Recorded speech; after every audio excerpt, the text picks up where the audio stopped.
सावन 2025। क्या आप जानते हैं इस पवित्र महीने का नाम श्रावण मास ही क्यों पड़ा? जाने इससे जुड़ी पौराणिक कथा और महत्व। धार्मिक मान्यताओं के अनुसार सावन में शिव जी की पूजा और व्रत करने से जीवन की बाधाएं दूर होती हैं और सुख शांति का वास होता है। इस महीने में उपवास रखने, शिव मंदिर जाने, महामृत्युंजय जाप करने और शिवलिंग पर जल अर्पित करने का विशेष महत्व है। अगर आप भी शिव जी का भक्त हैं तो चैनल को सब्सक्राइब जरूर कर लेना। हिंदू धर्म में सावन माह का विशेष महत्व है। यह साल का 7वां महीना होता है जिसे श्रावण मास भी कहा जाता है। यह महीना पूरी तरह से भगवान शिव की पूजा को समर्पित होता है। ऐसा माना जाता है कि इस महीने में सच्चे मन से शिव की पूजा करने से सभी दुखों का नाश होता है और जीवन में सुख समृद्धि आती है।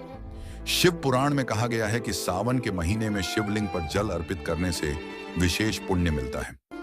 भगवान शिव को जल अर्पण करना उन्हें शीतलता देने और प्रसन्न करने का माध्यम माना गया है। इसके अलावा इस मास में रुद्राभिषेक या जलाभिषेक करने से शिव जी जल्दी प्रसन्न होते हैं और भक्तों की मनोकामनाएं पूरी करते हैं। सावन शुरू होते ही पूरे देश में शिव भक्तों द्वारा कांवड़ यात्रा की जाती है। भक्त नंगे पांव दूर दूर से गंगा जल लेकर आते हैं और उसे शिवलिंग पर चढ़ाते हैं।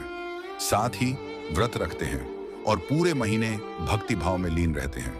यह यात्रा श्रद्धा और आस्था का अद्भुत प्रतीक होती है। श्रावण मास नाम कैसे पड़ा? हिंदू पंचांग के अनुसार जब यह महीना शुरू होता है तो उस समय चंद्रमा श्रवण नक्षत्र में होता है। इसी कारण इस महीने का नाम श्रावण रखा गया। समय के साथ श्रावण को बोलचाल की भाषा में सावन कहा जाने लगा। शिवजी को क्यों प्रिय है सावन? शिव पुराण और पौराणिक कथाओं के अनुसार यह महीना भगवान शिव का सबसे प्रिय महीना है।